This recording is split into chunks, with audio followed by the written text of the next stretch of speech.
و حوزه زندگانی آنها در منطقه فوق الذکر در متون تاریخی به کرات اشاره شده است. امری که از نظر بسیاری از جریانات قومگرای کرد mورد توجه قرار نگرفته است. Bu hususa diyor tarih kitaplarında çok işaret edilmiştir. Bu göçebe yaşam tarzına veya Kürt diye ifade edilen yaşam tarzına. Ancak Kürt milliyetçi hareketinin bu konuda diyor dikkatlerinde bir gaflet edilmiş, bu konuya dikkat edilmemiştir. Yani sadece bir etnik konu değildir, bu bir yaşam biçimidir.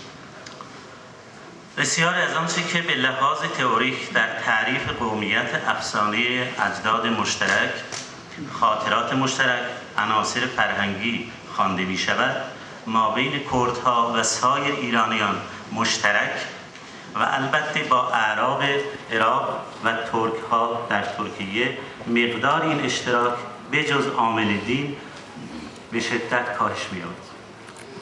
Kürtlerle tabii ki diğer İrani topluluklar arasında ortak bir tarih, ortak bir geçmiş, ortak efsaneler ve ortak kahramanlar vardır. Ayrıca Kürtlerle Irak'ta yaşayan Araplar arasında bazı kültürel müştereklerin dışında fazla bir dinin dışında fazla bir müştereklik yok.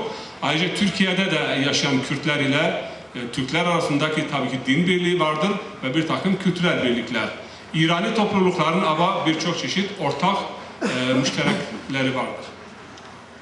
حماسه اسطوره‌ای کاوه آهنگر، رستم و سهراب، حکومت مادها و حتی خاندان زند، بزرگداشت نوروز، پیروی از آیین اسلام و مذهب شیعه برای کردهای شیعه مذهب، آداب و رسوم، تاریخ طولانی مشترک و حتی نزدیکی ریشه‌های زبانی کردی و فارسی از جمله فهرست بسیار طولانی اشتراک متعدد کردها و سایر ایرانیان است. Kürtler ile diğer İrani topluluklar arasındaki müştereklerin başında Kava destanı biliyorsunuz geliyor. Yani zalim Zahak'a karşı ortak mücadele. Ayrıca Rüstem ve Sohrab kavgası, bu da yine bir müşterek efsane veya tarih. Nevruz var aramızda. İslam hepsinden en önemlisi. Ve Kürtlerin büyük bir kısmıyla İrani topluluk arasında ayrıca İslam'ın da alt kademesi olan yani bir mezhebi birliktelik var ki Şia mezhebi.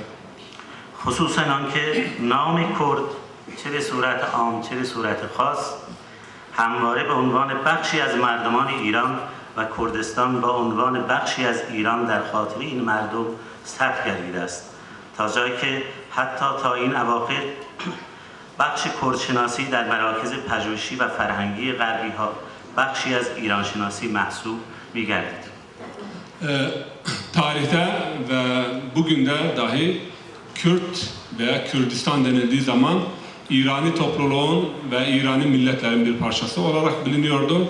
Batı üniversitelerinde bugün dahi Kürt ve Kürdoloji üzerinde yapılan araştırmaların büyük bir kısmı İrani çatı altında yapılmaktadır. از آنجایی که کویش زازایی مدت هاست که به عنوان یکی از لهجه‌های زبان مردمی به شمار می‌رود که کرد معرفی گردانیده یا می‌گردانند، در این مقاله برای اینکه با دلایلی نشان دهیم که این گویش از زبان‌های اوستایی بوده که در گذر زمان از دریای خزر به اطراف مهاجرت کرده و بعدها این موضوع به دست فراموشی سپرده شده است. Bir hususun daha altını çizmek istiyorum. Şimdiye kadar birçoğu Zazaca'yı Kürtçenin bir lehçesi olarak biliyorlardı. Ancak tarihi araştırmalar ve ilmi araştırmalar bunun aksini gösteriyor. Zazaca Avesta'dan kaynaklanmıştır ve gelişmiştir. Ve Zazaların asıl memleketi veya Zazaca'nın konuşulduğu yer Hazar Denizi sahilleri olmuştur ve oradan bu tarafa göçler yaşanmıştır. خب بنده قبل از اینکه وارد این بخش دیگری بشم فقط یک نمونه از این مطلب که ایران نامش مترادف است با جزایر زبانهای گوناگون یک شاهد از شاهنامه ذکر کنم. Ben bu konuya yani Şahname'den bir örnek vereceğim, ona geçmeden önce şunu söylemek istiyorum ki İran belli bir kavmin ismi değildir. İran bir diller adalarının yani farklı dillerden oluşan muhtelif adalarının tümünün ismidir ve ben buna bir kanıt olarak da Şahname ki en eski İrani metinlerden biridir. Oradan bir şiirle bir örnek vereceğim ve kanıtlamaya çalışacağım bu hususu. زمانی که طهمورث زیناوند وارد منطقه ایران شد و فرهنگ و زبان آریایی را به ایران آورد و اسیر گرفت ساکنان ایران رو، این شعر در وصف حال او گفته شده است. وقتی طهمورث زیناوند غلبه کرد بر ساکنان ایران، این شعر در اون زمان سروده شد. Tahmarus Zinever bu adam İran'a geldiği zaman ve o zaman İran'da yaşayanlara galebe çaldığı zaman ve bugünkü Aryani topluluk oraya yerleştiği zaman bu şiiri okudu. چو طهمورث آگه شد از کارشان برآشفت و بشکست بازارشان بیاوردشان بسته و خسته خوار به جان خواستند آن زمان زینهار که ما را مکش تا یکی نو هنر بیاموزی از ما که آید به بر نوشتن به خسرو بیاموختند دلش را به دانش برافروختند نوشتن یکی نه که نزدیک سی چه رومی چه سعودی و چه پارسی. خلاصه شو بگم؟ خلاصش اینه که وقتی طهمورث به اینها غلبه کرد و اینها را اسیر کردن آوردن پیش ایشون، بعد آنها گفت که ما را مکش، هنری برای شما بیاموزیم به درد شما خواهد خورد. اون هم قبول کرد. 30 تا خط که نشانه 30 تا زبان بود به اینها آموختند، به طهمورث زیناوند به غالبان آموختند و رها شدند.